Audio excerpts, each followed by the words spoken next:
시편 144편 1절에서 15절 말씀입니다. 다윗의 시. 나의 반석이신 여호와를 찬송하리로다. 그가 내 손을 가르쳐 싸우게 하시며 손가락을 가르쳐 전쟁하게 하시는도다. 여호와는 나의 사랑이시요 나의 요새이시요 나의 산성이시요 나를 건지시는 이시요 나의 방패이시니 내가 그에게 피하였고 그가 내 백성을 내게 복종하게 하셨나이다. 여호와여, 사람이 무엇이기에 주께서 그를 알아주시며 인생이 무엇이기에 그를 생각하시나이까. 사람은 흙것 같고 그의 날은 지나가는 그림자 같으니이다. 여호와여, 주의 하늘을 드리우고 강림하시며 산들에 접촉하사 연기를 내게 하소서. 번개를 번쩍이사 운수들을 흩으시며 주의 화살을 쏘아 그들을 무찌르소서. 위에서부터 주의 손을 펴사 나를 큰 물과 이방인의 손에서 구하여 건지소서. 그들의 입은 거짓을 말하며 그의 오른손은 거짓의 오른손이니이다. 하나님이여, 내가 주께 새 노래로 노래하며 열줄비파로 주를 찬양하리이다. 주는 왕들에게 구원을 베푸시는 자시요 그의 종 다윗을 그 해하려는 칼에서 구하시는 자신이이다. 이방인의 손에서 나를 구하여 건지소서. 그들의 입은 거짓을 말하며 그 오른손은 거짓의 오른손이니이다. 우리 아들들은 어리다가 장성한 나무들과 같으며 우리 딸들은 궁전의 양식대로 아름답게 다듬은 모퉁이 돌들과 같으며 우리의 곳간에는 백곡이 가득하며 우리의 양은 들에서 천천과 만만으로 번성하며 우리 수소는 무겁게 실었으며 또 우리를 침노하는 일이나 우리가 나아가 막는 일이 없으며 우리 거리에는 슬피 부르짖음이 없을진데 이러한 백성은 복이 있나니 여호와를 자기 하나님으로 삼는 백성은 복이 있도다. 아멘. 표제어를 보면 다윗의 시로 되어 있습니다. 다윗은 여호와 하나님을 어떻게 고백하고 있습니까? 1절에서 2절에 보면 나의 반석이라고 그러죠. 나의 사랑, 나의 요새, 나의 산성, 나를 건지시는 이, 나의 방패, 이렇게 여러 가지로 여호와 하나님을 고백을 하죠. 나의 방패, 나의 반석, 나의 사랑, 이렇게 말하고 있습니다. 그 다윗의 생애와 또 여러 시편을 보면 수많은 전쟁이 있죠. 다윗은 하나님의 기름 부음 받음으로 전쟁하는 일에 나서게 됩니다. 자기가 원하지 않는 전쟁이죠. 이걸 여호와의 전쟁이라 그러죠. 하나님이 자기 언약을 이루시기 위하여 사울을 패하시고 어린 소년 다윗에게 기름 부어 하나님께서 세우시는데, 공식적인 취임은 물론 골리앗과의 싸움이죠. 그 전에 사무엘이 기름을 부어 받지만 공식적으로 이스라엘 안에 드러나는 것은 등장하자마자 사울은 천천히요 다윗은 만만이라 할 만큼 다윗이 골리앗을 물리침으로 이스라엘 백성 전체에 왕으로 이제 각인되는 거죠. 그러니까 이제 사울은 다윗을 죽이려고 하는 것이고요. 하나님의 기름 부음 받은 자는 이렇게 이제 핍박받으며 쫓겨다니는 그런 신세가 되는 겁니다.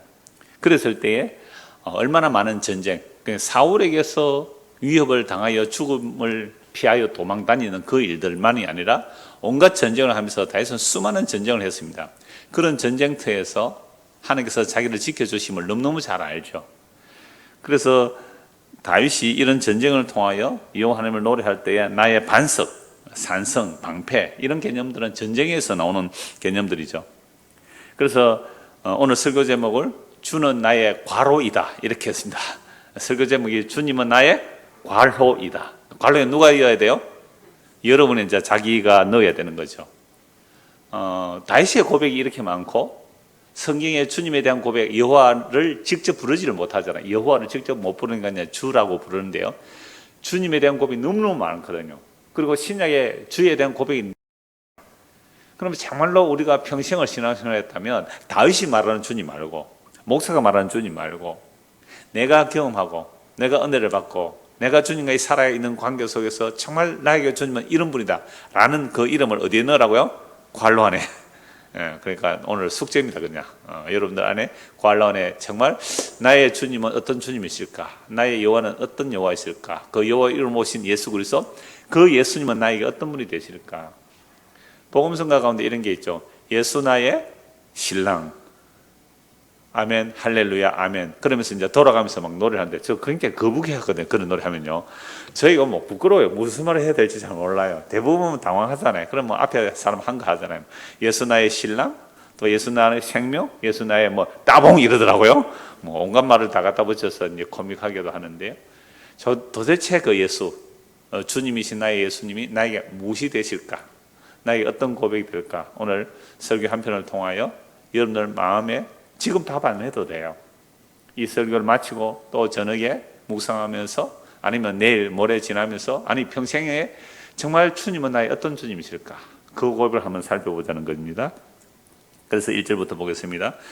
나의 반석이신 여호와를 찬송하리로다. 그가 내 손을 가르쳐 싸우게 하시며 손가락을 가르쳐 전쟁하게 하시는도다. 하나님께서 다윗에게 기름 부음 받아서 무엇을 가르친 거죠? 전쟁을 가르치는 거죠. 싸움의 기술이죠. 싸움의 기술.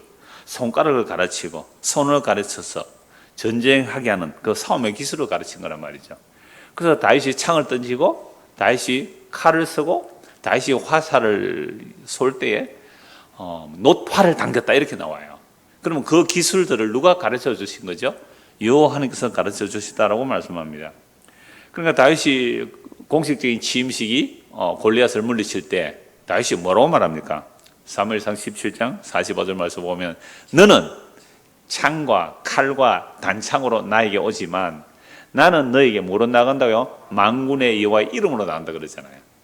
그러면 다윗이 물맷돌을 돌려서 그 골리앗이 이마에 박혀서 넘어지고 골리앗의 칼을 빼앗아서 목을 잘라 들머로 적을 이제 물리치게 되는 거죠. 그럼 이런 전쟁이 여호와께서 내 손에 내 손가락에 전쟁을 할 수 있는 그 전쟁을 가르쳐 주셔서 여호와의 전쟁을 싸웠다는 거죠.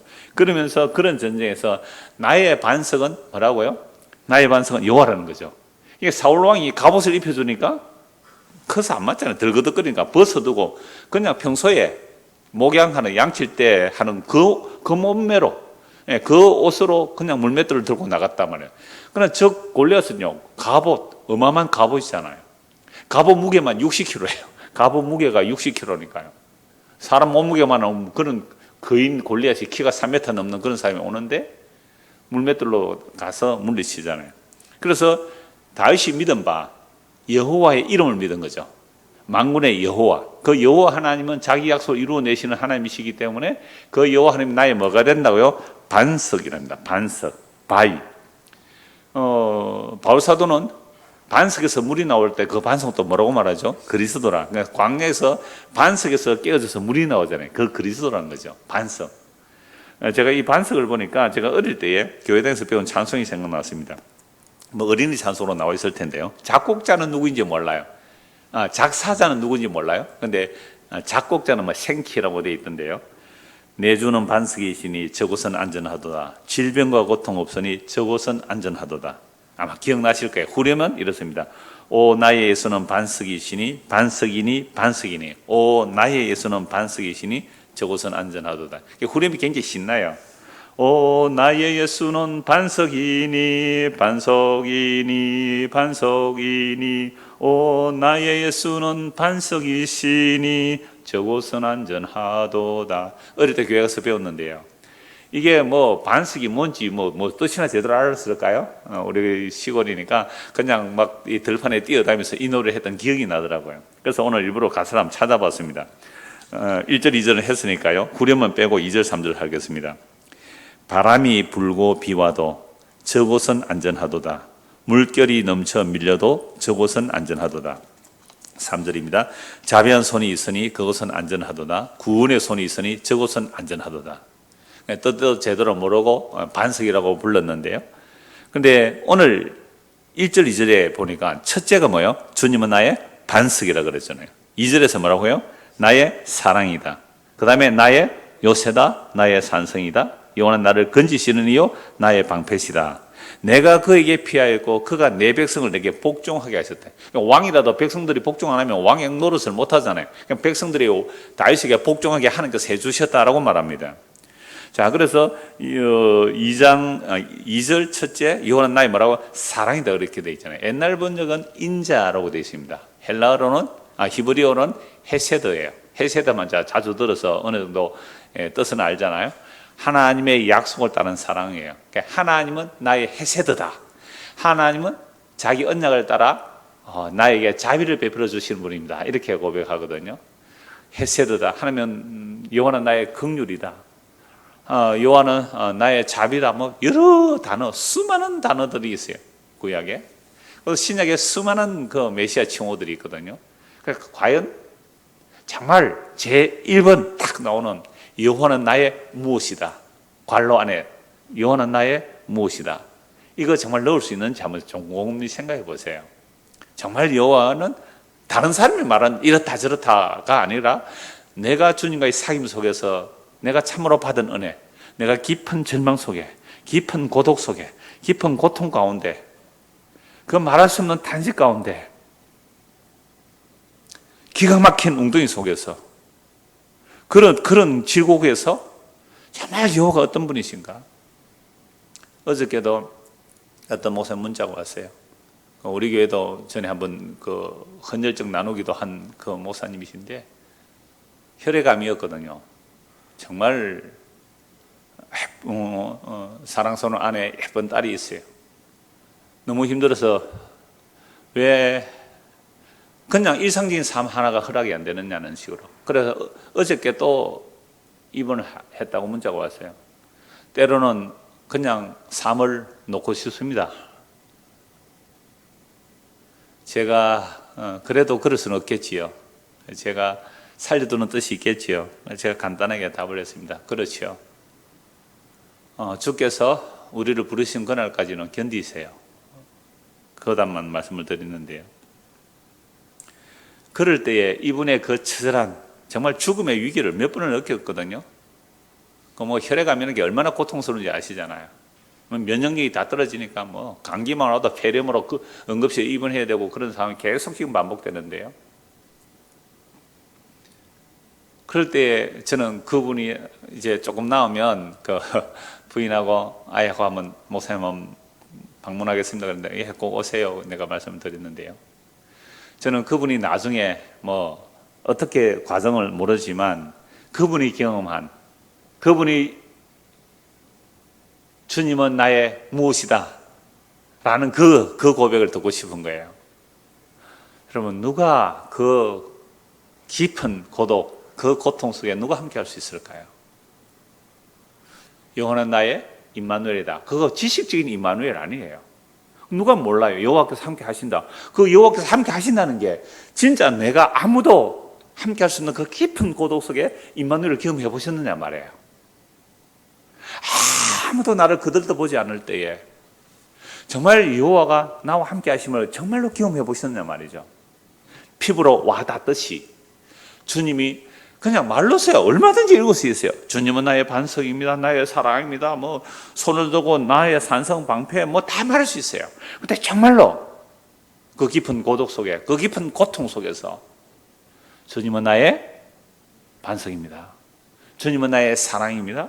라고 고백할 수 있느냐 말이에요. 그래서 주님과 우리의 관계는 부부의 관계예요. 부부의 관계. 남편이 아내를 알듯이 아내가 남편을 알듯이 그런 관계를 말하거든요. 이런 시편들은 그리스도의 영이 임하여 그 깊은 고난과 고통 가운데서 여호와만이 나의 반석이다 이 말은 세상에 반석이 없더라 이 말입니다. 심지어 형제들도 미워하고 형제들도 죽이려고 하고요. 아니 부모들도 고발합니다. 신약에 보십시오. 날 때부터 소경된 자가 눈을 뜨니까요. 부모들이 나 모르겠는데요. 태어날 때 장님은 맞아요. 근데 어떻게 눈 떴는지 모르겠습니다. 그가 어른이니까 그 아이에게 물어보세요. 아, 우리 아들 날 때부터 장님인데 예수가 눈 뜨게 해주셨습니다. 라는 말을 못해요. 왜요? 그렇게 말하면 유대해에서 출교당할까봐. 유대에서 출교당하면 먹고 살 길이 막막합니다. 아니 얼마나 기뻐요. 평생 날 때부터 소경되었다가 청년이 된 사람인데 이제 눈 뜨면 너무너무 기뻐 뛰며 할렐루야 외치면서 예수가 고쳐줬다. 누가 뭐라 그래도 예수가 고쳐줬다고 말해야 되잖아요. 모르겠습니다. 걔한테 물어보세요. 여러분, 이게 우리예요. 그런데 그 정말로 날 때부터 소경된 자는 바리새인들이 불러서 몇 번 물으니까 뭐라 그래요? 아니 당신들도 그분을 믿으려고 그럽니까?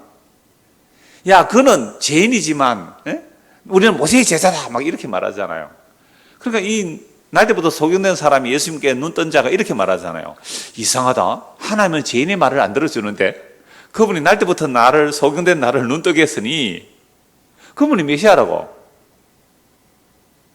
그러니까 가족조차도 부모 형제조차도 함께 할 수 없는 그 주님의 은혜, 그 사랑, 과연 여호와는 나의 무엇입니까?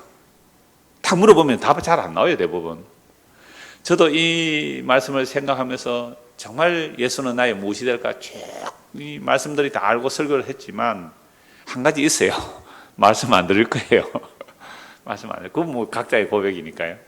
그래서 꼭 오늘 설교만이 아니라 마치고 나서도 정말 주님은 나의 무엇일까? 괄 안에 꼭 한번 넣어보시길 바랍니다. 자, 그래서 3절 4절입니다. 이 말씀을 안 드렸네요. 그래서 어릴 때 뜻떠므로 나의 예수는 반석이니 막 뛰어놀면서 막 노래를 했단 말이에요. 초등학교 아마 저학년 때일 것 같아요. 그렇게 노래를 불렀는데 주님이 나의 반석, 나의 사랑, 나의 요새, 나의 산성, 나를 건지시느니 나의 방패가 되려면 내가 믿던 나의 반석, 내가 믿던 나의 사랑, 내가 믿던 나의 요새, 산성, 나의 방패들은 어떻게 해요? 다 무너져 내리는 경험을 해야 돼요. 내가 믿는 것들이 무너져 내리는 경험을 해야 돼요. 그랬을 때에 비로소 십자가 지신 예수가 나의 반석이라는 고백이, 그죠? 미련하고 어리석고 무력하게 아무런 방어 없이 무방비로 오신 십자가에 지신 그 예수가 나의 반석이라는 고백이 이제 조금 알겠더라고요. 50년 전에 뭣도 모르고 불렀던 50몇 년 전에 뭣도 모르고 불렀던 그 노래의 뜻이 이제 60을 넘어가고 환갑과 진갑을 넘어가니까 예수는 나의 반석이라는 말이 그냥 어릴 때는 막 곡조가 기뻐서 노래를 불렀지만 그게 이제 한 5, 60년 지나면서 깨달은 것 한 가지가 뭐라고요? 내가 믿던 반석은 반석이 아니었습니다. 내가 믿던 요새와 반평과 산성은 산성이 아니었어요. 내가 붙는 부모는 믿을 수가 없었어요. 내가 형제들 믿을 수 없었어요. 내가 사랑한다는 사람들 믿을 수 없었어요. 다 무너졌나래요. 그랬을 때 나오는 고백이 뭐라고요? 여호와는 나의 반석이시요 나의 사랑이시요 요새시요 산성이시요 나를 건지시는 시요 나의 방패시라는 고백이 비로소 나오는 거잖아요. 그래서 3절 4절 보겠습니다. 여호와여 사람이 무엇이기에 주께서 그를 알아주시며 인생이 무엇이기에 그를 생각하시나이까. 사람은 헛것가고 그의 날은 지나는 그림자 같으니라. 이걸 좀 말씀을 나누려고 하는데요. 여러분, 천지를 말씀으로 창조하신 하나님입니다. 우주 만물을 한번 보십시오. 하늘의 별들을 보십시오. 아무리 지금 과학이 발달했다고 할지라도 우주의 그 별들을 헤아릴 수 있는 사람이 아무도 없습니다. 우주의 그 많은 별들을 헤아릴 자가 아무도 없어요. 지금 최첨단 과학자들이 온갖 천체망원경을 만들고 온갖 망원경을 만들지만 그걸로 밝힐 수 있는 우주는요 아직 10%도 안 돼요. 하나님이 말씀으로 창조하신 그 우주의 크기, 그 헤아릴 수 없는 수많은 별들, 그 어마어마한 우주에서 지구를 보면 지구는 보이지도 않습니다. 창백한 초록별, 그렇게 되어 있어요. 그건 우주선을 타고 보이저와 같은 우주선을 타고 막 수백만 킬로미터 떠나서 거꾸로 칼 세균이 그걸 제안했다 그래요. 우주선이 망원경을 가지고 가는데 한 번은 거꾸로 돌려서 수백 킬로 떠나서 우주에서 지구를 한번 비춰보자. 지구의 수많은 지구 주변에 은하계 별들이 쫙 비치는데요, 희미한 파르스름한 창백한 푸른 별, 그거 하나 살짝 보인 거예요. 대단한 획기적이죠. 저 수백 킬로 가다가 망원경이 한번 거꾸로 들어서 지구를 보고 한번 찍은 거예요. 그럼 좀 더 멀리 가면 지구는 보일까요? 안 보일까요? 안 보여요. 우주의 수많은 별들, 지구에는 그냥 우주에 놓으면 지구는 먼지 같고 보이지 않아요. 말씀으로 천지를 창조하신 하나님, 그 우주의 먼지만도 못한 이 지구, 그 지구상에 우리 한 사람을 아신대요. 이게 전율 아닙니까? 여호와의 사람이 무엇이길래, 아니 지구가 우주에서 보면 먼지만도 못하고 보이지도 않는데 그 우주 속에 이 지구에 있는 이 지구의 티끌 같은 나를, 사람이 무엇인데 주께서 그를 알아주시고 인생이 무엇인데 생각해 주십니까? 이건요 전능하신 하나님의 능력이 아니면 불가능해요. 여러분, 좀 유명한 사람이 이름을 알아준다면 기분 좋아요, 안 좋아요? 기분 좋잖아요. 티끌 같은 자가 우리를 알아준다도 기분 좋은데요, 우주 만물을 창조하신 하나님, 그 하나님께서 정말 우주에 비하면 이 먼지도 안 되는 이 지구상에 있는 한 사람을 아신대요. 아신대요. 어느 정도로요? 시편 139편을 보았잖아요. 안고 일어섬을, 그 마음의 생각을 다 아신대요. 그러니까 우리가 하나님을 믿는다는 것은요, 내가 아는 만큼 믿는 거예요. 아는 것만큼 믿게 되는 거예요. 그래서 아는 것과 믿는 것이 하나가 되는데요, 아는데 믿지 않는 사람 많잖아요. 그건 실천적 무신론이라고 그러잖아요. 하나님이 정말 내 속을 다 아신다면 우리가 하나님 앞에 살 수밖에 없어요. 어디를 간들, 무엇을 한들 주님께서 나를 보고 계시는 걸 안다는데요. 그러니까 주님께서 우리를 아신다는 거, 인생이 무엇인데, 사람이 무엇이길래 주께서 알아주시고 인생이 무엇이길래 그를 생각하십니까?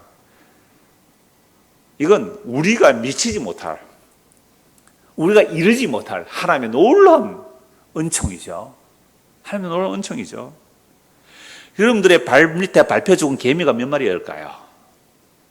우리가 모기를 때려잡았을 때 에피킬러로 모기 잡은 모기가 몇 마리일까요? 수많은 해충들, 벌레들 다 잡아 죽였는데요, 우리가 그 벌레들 한 마리 기억합니까? 여호와 하나님께서 사람이 무엇인데 생각이 드느냐 이 말. 무엇인데? 자, 4절 보십시오. 사람은 뭐라고요? 헛것 같다. 사람은 헛것 같고 그의 날은 지나가는 그림자 같다라고 말합니다. 이 헛것이라는 게 밑에 각주 보면 뭐라고 되어 있어요? 숨이래, 숨, 호흡, 숨, 입김, 숨결이라고 말하는 겁니다. 자, 그런데 타락한 우리 인간은요, 자기를 몰라요. 자기가 신인 줄 착각하고 살아가는 거죠. 자기가 선악 것도 아무거나 모든 인간은 자기가 신인 줄 알고 살아가요. 그러니까 늘 하는 말이 뭐예요? 네가 나를 물어보고, 이런 말 합니까 안 합니까? 네가 날 물어보고, 물어보기는 헛것인데 네가 날 그래봐. 항상 싸움이 이거예요. 결국 자존심 문제거든요. 여러분, 가정이나 직장이나 또는 교회에서도요, 어떤 사람이 사람 투명인간 취급하면 어때요? 이건 기분 나빠 죽지요. 그런데 뭐라고 해요? 네가 나를, 내가 눈 줄 알고, 누구야? 입김이지. 사람의 입김은요, 악취나는 입김 아니에요. 향기로운 입김일까요? 한두 달 전에, 한 달 좀 전에 광주에서 두 분이 오셨는데, 두 분과 이렇게 교제를 하는데, 물론 인간관계 얘기를 하시더라고요. 그래서 제가 성경구절 하나 찾아드렸더니 그분의 이제 카톡에 말씀을 그걸 딱 올렸더라고요. 그건 좀 이따 제가 말씀 찾아보려고 하는데요. 그러니까 선악과 닮은 인간은요, 자기의 신이기 때문에 내가 누군데 네가 나를 함부로 대하느냐, 누구든지 나의 자존심 건드리면 가만히 두지 않겠다라고 말하죠. 그런데 성경은 너무나 분명하게 타락한 인간의 실상이 어떤지 드러내는 거죠. 그래서 오늘 4절에 사람은 뭐라고요? 헛것이에요. 그냥 바람 입김이에요. 그의 나는 지나가는 뭐예요? 그림자예요. 그림자라니까요. 지나가는 그림자. 그래서 우리의 일평생이 그냥 지나가는 입김이고 그림자예요. 그래서 그런 인생 의지하지 말라고 그러죠. 그래서 이사야 2장 22절 외우기도 쉬워요. 이사야 2장 22절 이렇게 하시면 되겠죠. 이사야 2장 22절 뭐라고요? 인생은 수에 칠 가치가 없다면, 인생을 의지하지 말라는 거예요. 그 호흡은 코에 있기에 수에 칠 가치가 없어요. 그래서 내가 믿었던 나의 반석이라고 얘기했던 부모님들 어떻게 해요? 날아가요. 내가 믿었던 자녀들 공부시켜서 좋은 대학 보내가지고 좀 부모님 효도 좀 할 줄 알았더니 어떻게 한다고요? 지 처자식밖에 모르고 장모밖에 모르고 말이죠. 자기밖에 모르고 자기 아버지 엄마는 뭘요? 오르지도 않고 그러잖아요. 이게 우리 인생들이에요. 그러니까 저도 그런 사람 많이 들었거든요. 아들이 너무너무 착했대요. 아들 의사예요. 며느리도 의사고요. 너무너무 착했는데 세상에 장가 가더니 마누라 편들어가지고 엄마 말도 안 듣고 말이에요. 속상해 죽겠다. 네, 그런 사람 두 사람은 봤어요. 네, 누구라고 말은 안 할게요. 우리 교인은 아닙니다만 인터넷으로 듣는 분들인데요. 그럴 때요, 제가 말씀드리죠. 당신의 아들이 반석이 아니거든요. 당신의 아들이 반석이 아니에요. 당신의 남편과 당신의 아내가 반석이 아니에요. 믿을 대상이 아니다 이 말입니다. 요새의 방패 아니란 말이에요. 그래서 인생은 믿었다는 것 자체가 우리는 성경을 몰랐다는 거죠. 인생이 호흡이 그 코에 있기에 수에 칠 가치도 없단 말입니다. 그래서 제가 광주에 오신 분들에게 시편 62편 9절을 찾으라 그랬어요. 시편 62편 9절 한번 보실까요? 시편 62편 9절. 저는 이 말씀으로 참 위로를 받고 삽니다. 시편 62편 9절.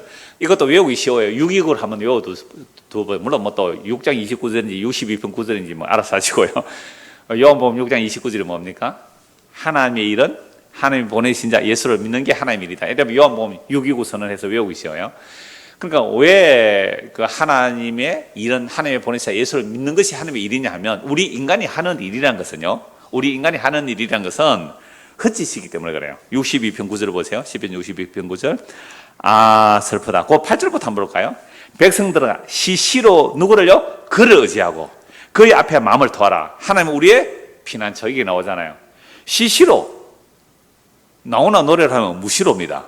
옛날에는 무시로 돼 있어요. 무시로, 시시로 언제나 하나님을 의지하고 그 앞에 마음을 토하라. 그러니까 사람들 앞에요 억울하다고 막 하소연해 보세요. 앞에서 아이고 그렇지 그 집사 참 나쁘지 그래 참 그래 안 됐다 하지만 돌아서면 니는 다른 사람한테 그래 안 한다 이럽니다. 그러니까 마음 토해 놓아서 그거 아무 소용 없어요. 결국 광주에서 오신 두 분도 인간관계더라. 인간관계. 그리고 왜 인간 때문에 힘들어해요? 인간과 아무것도 아닌데 하고 읽어보세요 그랬거든요. 아 슬프다. 사람은 뭐요? 입김이다. 입김. 이게 하벨이에요. 숨결이에요. 숨이에요. 인생도 뭐요? 속임수이니 저울에 달면 그들은 입김보다 가벼워 달 것도 없어요. 입김보다 가벼워 달 게 없어요.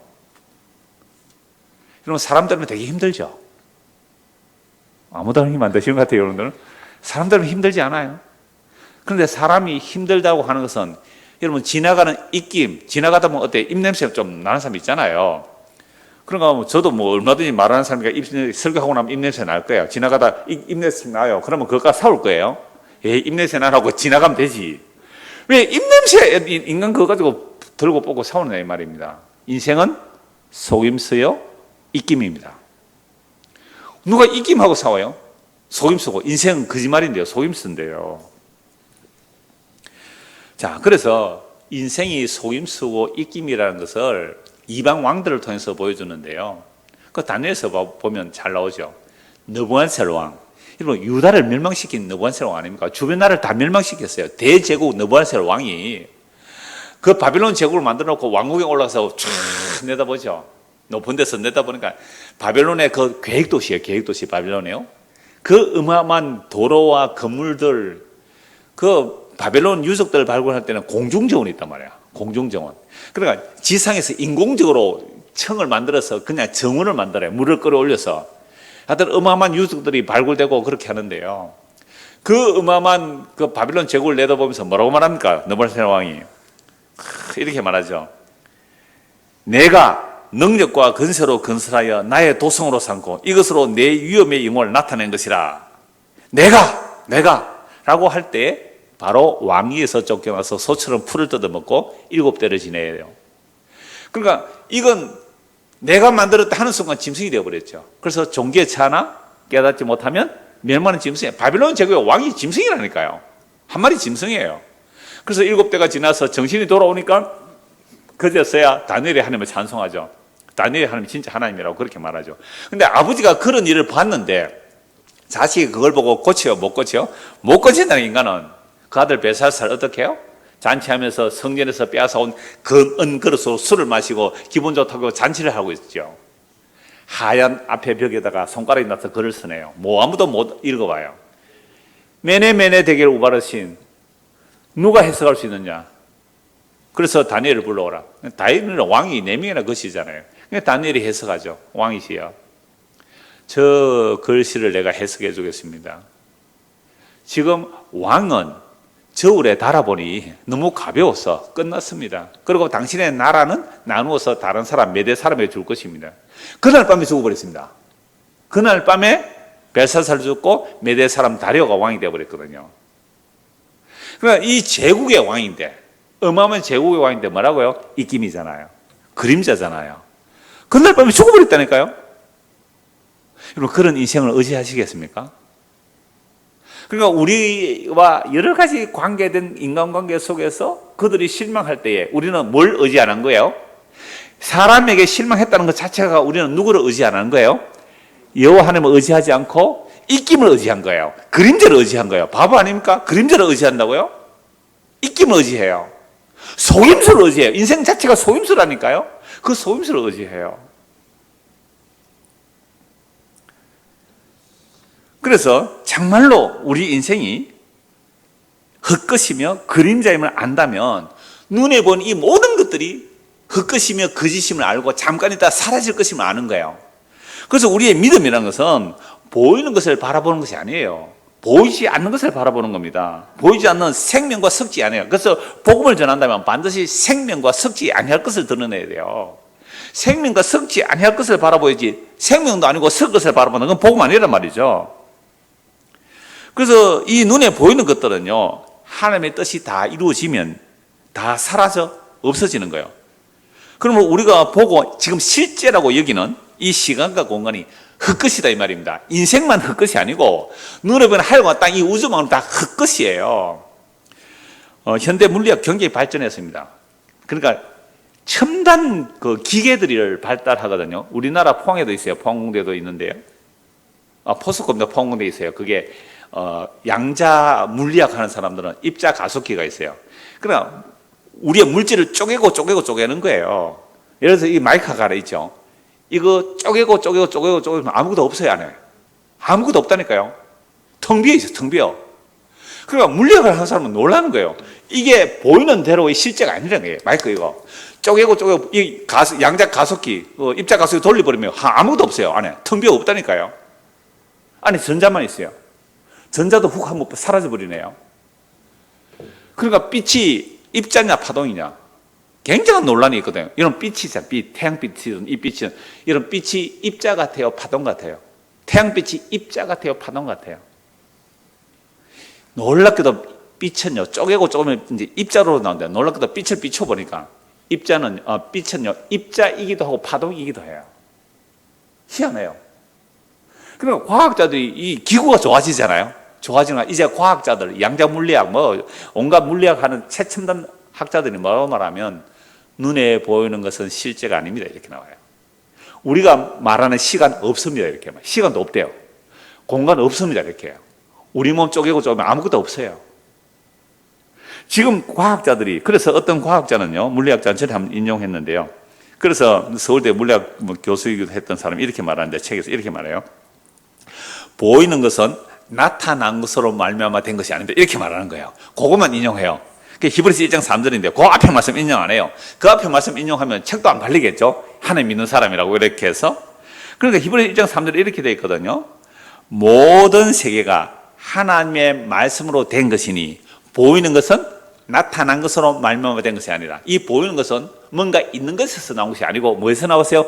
없는 데서 생긴 거예요. 그래서 이미 성경은 수천 년 전에 태초에 하나님이 천지를 창조하셨다 할 때는 그 창조, 바라라는 단어는 뭐예요? 무에서 유의 창조예요. 있는 것에서 있는 것이 나온 게 아니란 말이에요.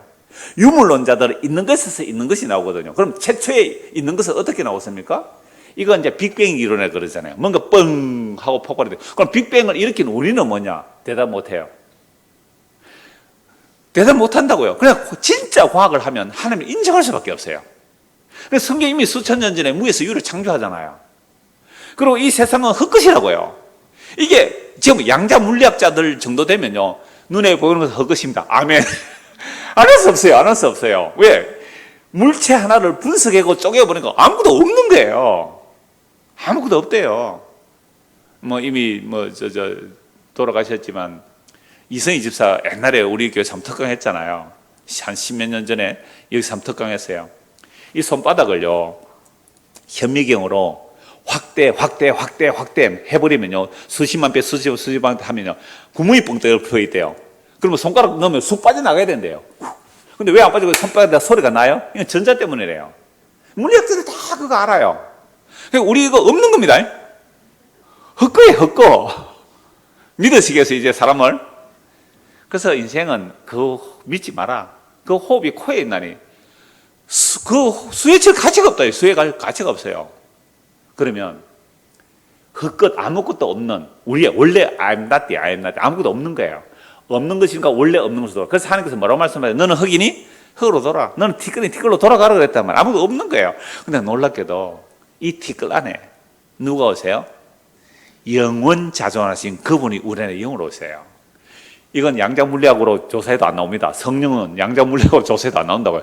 그 영이 우리 안에 오면 그 영이 죽을 우리를 살려서 영원한 생명을 주시겠다는 거잖아요. 그러니까 이 최첨단 과학자들은요, 하나님을, 성경에 나온 하나님을 믿지는 않아도 창조주를 믿을 수밖에 없는 거예요. 왜요?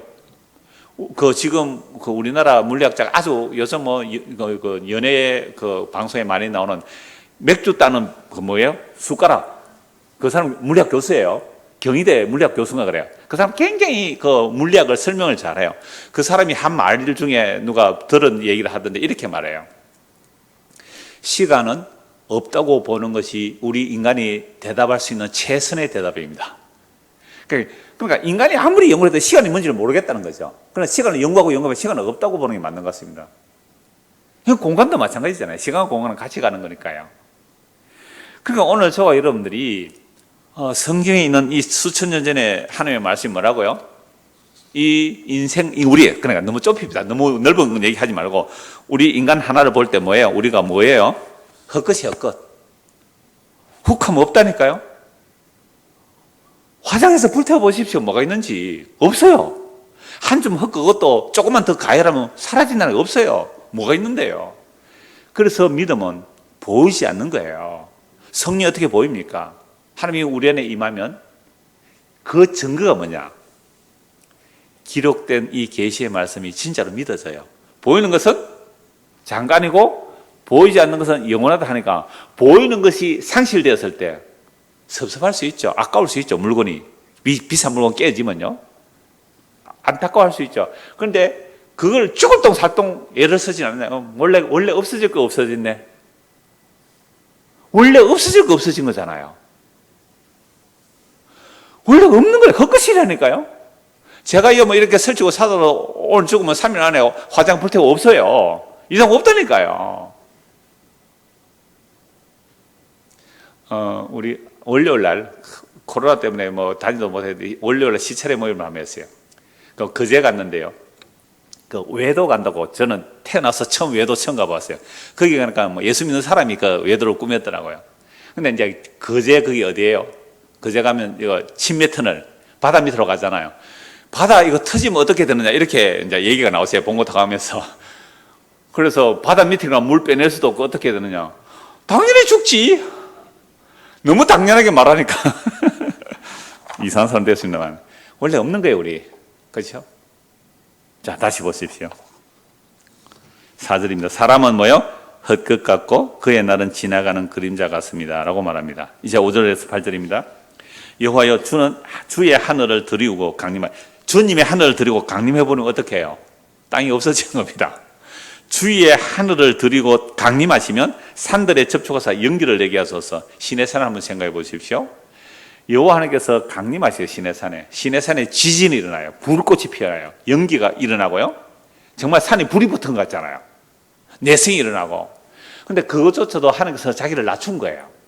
왜? 하나님께서 계시를 전달해서 자기를 낮춰오신 모습이 거의 두려운 모습이에요. 만약에 시내산으로 가까이 오면 짐승이라도 침을 당하리라. 살인 와서 죽는단 말이잖아요. 그 거룩하신 하나님의 영광이 이 땅에 강림하면 산 다 녹아버리는 거죠. 번개를 번쩍이사 운수들을 흩으시며 주의 화살을 쏘아 그들을 무찌르소서. 위에서부터 주의 손을 펴사 나를 큰 물과 이방인의 손에서 구원하여 건지소서.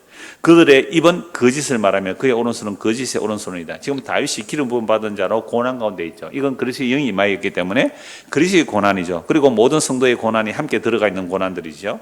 그래서 이방인이라는 것은 유대인이라도 하나님을 믿지 않으면 그건 이방인이잖아요. 교회 다녀도요 예수 믿지 않으면 그건 이방인이에요. 그러니까 교회 다니면서 누구를 핍박하는지 아세요? 교회 다니는 이방인이 누구예요? 예수 안 믿는 자예요. 예수 안 믿는 자는요 그게 예수 믿는 자를 핍박하게 되어 있어요. 이 그들의 입은 뭐예요? 거짓을 말하고 그들의 오른손은 거짓의 오른손이에요. 11절에 또 나옵니다. 그들의 입은 거짓을 말하고 그 오른손은 거짓의 오른손이라고 말하죠. 손과 입, 말과 행위가 다 뭐예요? 거짓이에요. 그런데 놀라지 마십시오. 여러분들 어떤 사람에게 속았을 때 놀라지 마십시오. 사람 자체가 뭐라고요? 소임수거든요. 어디에 나와요? 시편 62편 9절에 오늘 본문에서 인간은 헛것이에요. 사람은 헛것이에요. 지나간 그림자예요. 근데 그냥 헛것이 아니라 거짓이라니까요. 말과 행위, 8절과 11절 두 번 나오잖아요. 입은 말이잖아요. 말과 행위, 손. 말과 행위가 전부 거짓이란 말이죠. 이건 예수님 말씀하셨죠. 예수를 믿지 않는 자들 보고 뭐라 그래요? 너희 아비는 마귀다. 대제사장 서기관 바리새인들, 율법 지키다는 사람들, 예수 안 믿어요. 너희 아버지는 마귀다. 그 마귀는 처음부터 거짓말한 자다. 무시무시한 말씀하는 거죠. 그래서 아브라함도 날 보고 기뻐했고 다윗도 나를 보고 주라 그랬다. 이건요, 정상적인 사람, 우리가 말하는 정상적인 사람이라면 예수를 믿었다고 하는 게 맞아요. 그러나 성령이 임한 자는 그 말이 진짜로 믿어지는 거죠. 예수님이 이 땅에 오실 때 자기를 비워 오셨기 때문에 이 산이 안 녹아버린 거예요. 이 땅이 안 멸망한 거예요. 자기를 낮춰 오셨기 때문에. 그래서 빌립보서 2장에 보면 자기를 비워 종의 모습으로 하나님과 동등되시나 그 동등됨을 취할 것을 여기지 아니하고 자기를 비워 종의 모습으로 십자가에 죽기까지 복종하셨다는 거죠. 근데 그 주님이 십자가 지실 때 진짜 산이 무너져요. 그건 영적인 의미예요. 사탄이 무너지는 거예요. 그래서 그 십자가 주님 지실 때에 사나 날 가리다고 바야 날 숨기다 하는 그게 어린 양이 진노해요. 이게 십자가로 일어난 일이고요. 정말 복음이 땅 끝까지 증거되고 하나님 백성이 다 찾아지면 주님 다시 오시는 그날에는 이 눈에 보이는 하늘과 땅이 정말로 그렇게 사라집니다. 이거 제가 이사에서 좀 몇 권 말씀을 찾아보려고 하는데요. 하여튼 우리 인간들은요, 하나님이 강림하셔서 심판하시는데 이미 십자가로 심판한 겁니다. 심판하셨단 말이에요. 그래서 9절 보십시오. 하나님이여 내가 주께 새 노래로 노래하며 열줄 비파로 주를 찬양하리다. 주는 왕들에게 구원을 베푸시는 자시요 그의 종 다윗을 그 해 아래는 칼에서 구원하시는 자이다. 그럼 다윗은 하나님의 기름 부음 받은 자를 어떻게 구원하여 내십니까? 누구에게서? 이방인의 손에서. 이방인은 뭐예요? 유대인이라도 예수를 믿지 않는 자, 즉 기름 부음 받는 자를 의지하지 않는 자는 거기에 사울의 편에 서서 다윗을 죽이려고 하겠죠. 이런 자들의 손에서 구하여 건지소서. 그들의 입은 뭐예요? 거짓을 말하며. 도액 보세요, 도액. 여러분, 도액이 사실을 말해서요, 다윗이 왔다가 그 제사장에게 도움을 받아갔다는 사실을 말해서 그게 거짓의 입이에요. 기름 부음 받은 자를 대적하는 그게 거짓이라고요. 여러분, 기생 라합이 정탐꾼을 숨겨줬어요. 거짓말했어요. 그게 진리라니까요. 세상 윤리 도덕 이야기 아니에요. 성경은 누가 기름 부음 받은 자냐의 문제잖아요. 누가 기름 부음 받은 자냐? 예수를 믿는 자는 하나님의 택한 백성이고 예수를 미시자로 몰아가는 자들이 그게 귀신 들린 자거든요. 그래서 이방인으로서 나를 구하여 건지서 그들의 입은 거짓을 말하며 그 오른손은 거짓의 오른손입니다. 그래서 구원받은 자들만이 할 수 있는 찬송이 새 노래예요. 9절 다시 보십시오. 하나님이여 내가 주께 새 노래로 노래하며 열줄 비파로 주를 찬양하겠습니다. 새 노래. 새 노래를 누가 할 수 있어요? 새 노래는 새롭게 거듭난 자, 하나님께로 위로부터 난 자, 예수 믿고 거듭난 자만 이제 새 노래를 할 수 있는 거죠. 자, 그래서 이사야 65장 17절과 66장 22절 제가 읽어드리겠습니다. 이사야 65장 17절, 66장 22절입니다. 보라, 내가 새 하늘과 새 땅을 창조하나니 이전 것은 기억되거나 마음에 생각나지 아니할 것이라. 내가 지을 새 하늘과 새 땅이 내 앞에 항상 있는 것 같이 너희 자손과 너희 이름이 항상 있으리라. 여호와의 말이라. 이사야 65장과 66장을 두 곳만 읽었는데요. 이 말씀은 새 하늘과 새 땅에서 뭐 100세대에서 죽는 자는 뭐 일찍 죽는 것이고 그런 표현이 나오는 이유가 뭐냐면 이걸 그림 언어라 그래요. 그림 언어란 말은 여러분 다윗 시대에 계속 전쟁했거든요. 그리고 솔로몬 시대에, 솔로몬 이름이 샬롬이잖아요. 솔로몬 시대에 평화를 조금 맛보고요. 좀 있다가 또 솔로몬이 우상숭배하자마로 나라의 평화는 없었거든요. 이스라엘 역사 속에서 다윗의 전쟁의 결과로 샬롬이 잠시 일어난 것은 솔로몬 왕 때예요. 그러나 솔로몬 사회에 또 나라가 남북으로 나눠지고 끊임없이 전쟁이 일어나거든요. 그래서 이스라엘 역사 전체에서는 진짜 샬롬은 얼마 안 일어나요. 그런데 오늘 말씀 먼저 한번 보실까요? 12절 보십시오. 구원을 이렇게 노래하는 겁니다. 12절에서 15절. 우리 아들들은 어리다가 장성한 나무들과 같으며 우리 딸들은 궁전의 양식대로 아름답게 다는 모퉁이 돌들과 같으며. 아니 딸이 어떻게 모퉁이 돌 다듬어서 궁전에 있는 돌들 같다. 이 비유잖아요. 이걸 그림 언어라 그래요.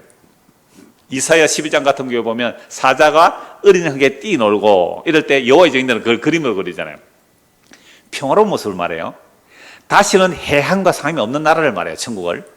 그러니까 거기서 이제 죽지 않고 뭐 이렇게 말하는 이유가 뭐냐 하면, 정말 이스라엘 역사 속에서 끊임없는 전쟁과 빼앗김과 약탈과 전염병으로 고생했는데, 그 정도만 평화가 돼도 이건 무슨 나라다? 새하늘과 새 땅이다, 이렇게 말하는 거예요. 그러나 구약의 이 그림 언어들은 예수 그리스도로 인하여 그림 언어가 아니라 정말 영적인 새하늘과 새 땅을 말씀하는 거예요. 그래서 그걸 그림 언어로 보라, 이 말씀입니다. 그래서 다시 12절부터 보시죠. 우리 아들들은 어리다가 장성한 나무들과 같으며, 우리 딸들은 궁전의 양식대로 아름답게 다듬은 모퉁이들과 같으며, 우리의 곳간에는 백곡이 가득하며, 우리의 양은 들에서 천천과 만만으로 번성하며. 솔로몬이 양 몇 마리 바쳐요? 1000마리를 바쳤잖아요. 1000번이 아니고 2000마리를 바친 거예요. 2000마리를. 그러니까 솔로몬 시대 샬롬이 있으니까 이런 영광을 얘기하는 거예요. 우리 스스로는 무겁게 실었으며, 무게 있었다는 뭐 수확물이 많다라는 뜻도 있고, 또는 뭐 아주 살찐 수수다, 뭐 이렇게도 번역을 하는데요. 하여튼 굉장히 풍요한, 평안하고 풍요함. 그래서 우리를 침노하는 일이 없고 적들이 안 쳐들어온다는 거잖아요. 그게 샬롬이죠. 우리가 막을 일이 없으면 전쟁할 이유가 없다는 거죠. 우리 거리에는 뭐가 없어요? 슬피 부러짐이 없어요. 요걸 이사야 65장 66장에 보면 새하늘과 새 땅의 모습을 얘기해요, 이거를. 자, 이러한 백성은 복이 있나니 여호와를 자기의 하나님으로 삼는 자는 뭐가 있다고요? 복이 있다라고 말씀하는 겁니다. 그래서 새로운 피조물이 된 자들만이 이제 새 노래를 부르는데, 이 새 노래라는 것은 옛 하늘과 옛 땅이 이미 불에 태워서 사라졌다, 두루마리처럼 말려 사라졌다라는 사실을 아는 자들이에요. 이거 뭐 구약 이사야 성경에서 굉장히 많이 나오는 말씀인데요. 제가 읽어만 드릴게요. 이사야 34장 4절과 51장 6절입니다. 하늘의 만상이, 이 만상이라는 것은요, 해, 달, 별들이에요. 해와 달과 별들. 하늘의 만상이, 아까 헤아릴 수도 없는 그 어마어마한 그 해와 별들이 사라진대요.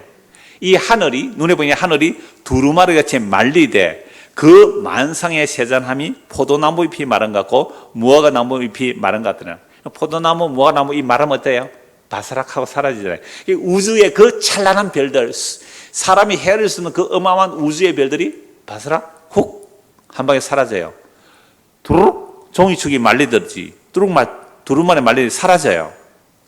너희는 하늘로 눈을 들며 그 아래의 땅을 살피라. 하늘이 연기같이 사라지고 땅이 옷같이 헤어지며 거기에 사는 자들이 하루살이같이 죽으려니와 나의 구원은 영원히 있고 나의 공의는 폐해지지 아니하리라. 이거 정말로 믿습니까? 믿습니다. 아멘 안 나오는 거 보면 안 믿으시군요. 이게 정말 믿어진다면 삶이 얼마나 가벼워질까요? 이게 얼마나 삶이 가벼워질까요? 여러분, 사는 게 왜 힘들어요? 사는 게 왜 힘듭니까? 보이는 것이 전부인 줄 아니 힘드는 거예요. 그런데 이 보이는 것이 어떻게 해요? 연기예요. 아침 연기가 사라지는데, 저녁에 모락모락 피어나는 연기가 사라지는데, 그걸 보고 울고불고 연기 사라진다고 울고불고 하면 그 미친 사람 아니에요? 연기예요. 입김이라니까요? 헛것이라니까요? 헛것이 사라지는데 그걸 울고불고 통곡한다고요? 여러분, 예수님께서 십자가 지고 가실 때에 여자들이 예수님 보고 울었다고요. 예수님 보고 얼마나 아프실까 하고 여자들이 막 울었어요. 예수님 뭐라 그래요? 얘들아, 나를 위해 울지 말고 너와 너의 자녀를 위해서 울라. 푸른 나무에도 이같이 하였거든 마른 나무인 너희는 어떻게 되겠니? 지금 날 위해 울 때가 아니고, 너희들은 보이는 것이 사라진다는 것, 세상의 것들로 인하여 울고불고 하는 그거 정신 차려, 이 말 아닙니까? 여러분, 성경이 전부 이렇게 말씀하시잖아요. 눈에 보이는 하늘이 연기처럼 사라져요. 여러분, 옷이 옛날에 무명옷 있잖아요. 무명옷 같은 거 오래되면 조미 먹어버리면 형태는 있는데 손대면 어떻게 해요? 사르륵! 이 우주 만물이 좀 먹은 옷처럼 사르륵 사라지고요. 뭐가 나머지 호록 사라지고 연기처럼 사라져요.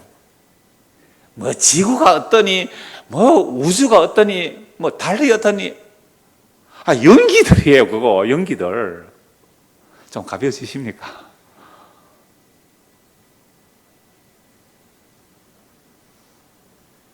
그래서 새 하늘과 새 땅을 창조하는데요. 그래서 누구든지 그리스도는 새로운 피조물이죠. 그럼 새로운 피조물 된 자만이 사실 이 성경 말씀이, 이 구약의 말씀이 신약과 연결하여 이게 흙것으로 보이고 안개로 보이고 그림자로 보여야 돼요. 안 그러면 보이는 거 위해서 열심히 달려갔을까? 열심히 보이는 거 위해서.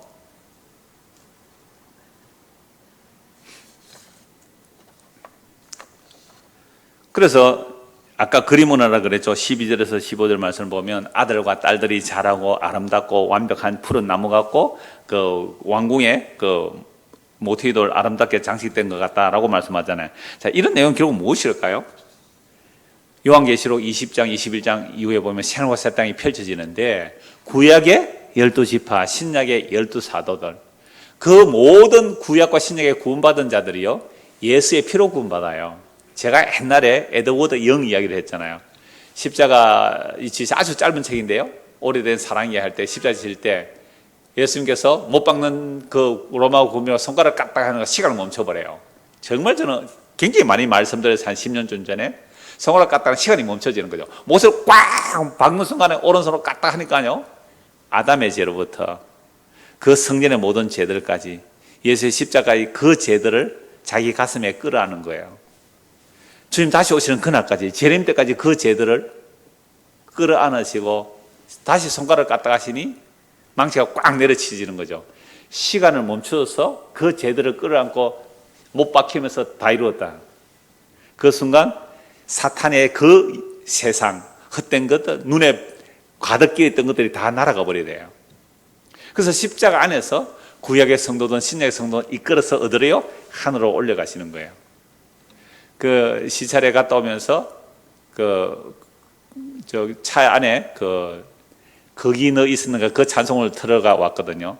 그러니까 한 목사님이 그 교도관 했던 목사님이 계시잖아요. 그분하고 딱 여기 앞에서 바로 우리 앞에 여기서 만났는데 뭐라고 했냐면, 내리면서 목사님 거기 너 있었는가, 그 십자가 때에 목사님 어디 계셨습니까? 라는 식으로 묻는 거죠.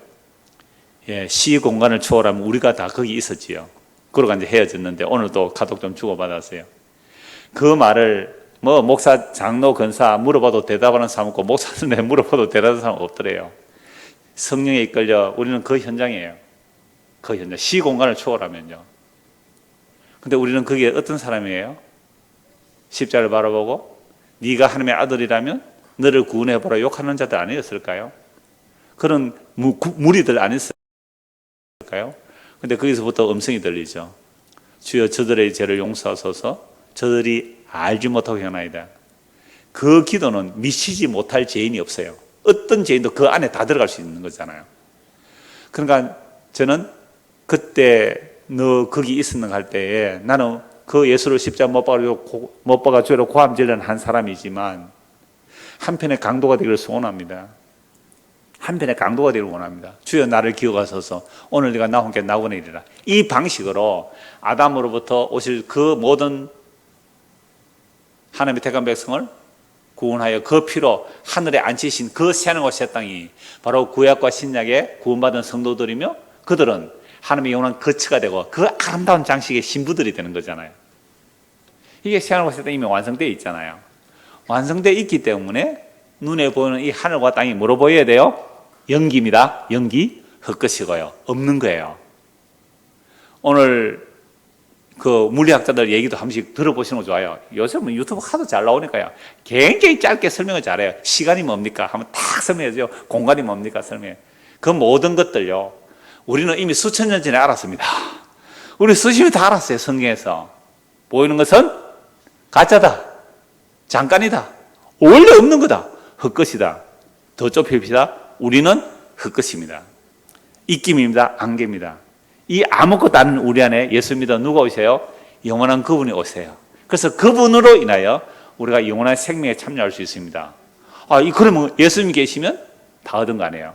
그래서 저는 가로 안에 이렇게, 아까 말 안 했는데 말하겠습니다. 저는 가로에 주님은 나의 전부입니다.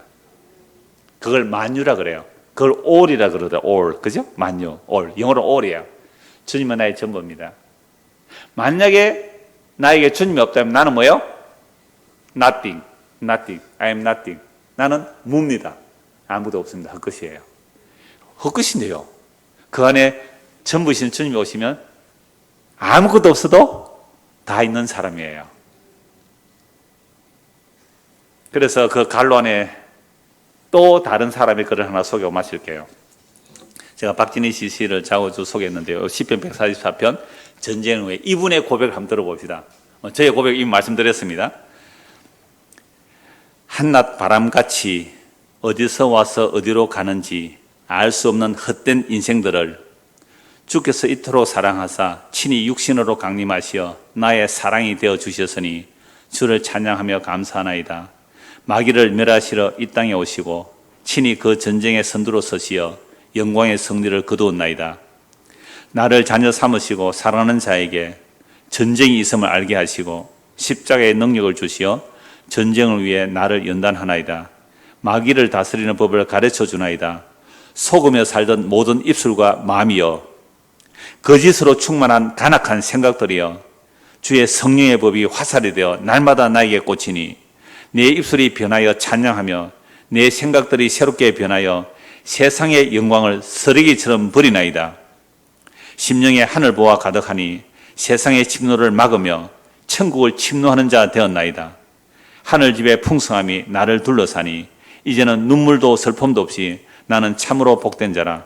전쟁의 왕 예수 안에서 오직 만족을 영원히 누리나이다. 제가 50분 설교한 것을 1분 안에 마치는 게 시거든요. 시어는 항상 함축적이에요.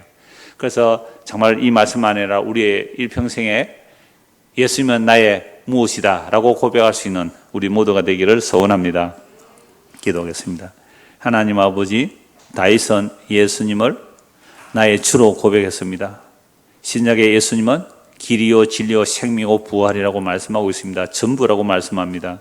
참으로 주님은 우리의 무엇이 되는지 주의 성령께서 경험하게 하시고 알게 하시고 믿게 하시고 그 마음에 주님과의 사귐이 늘 풍성해지도록 은혜를 베풀어 주시옵소서. 예수 그리스도를 받들어 기도드리옵나이다. 아멘.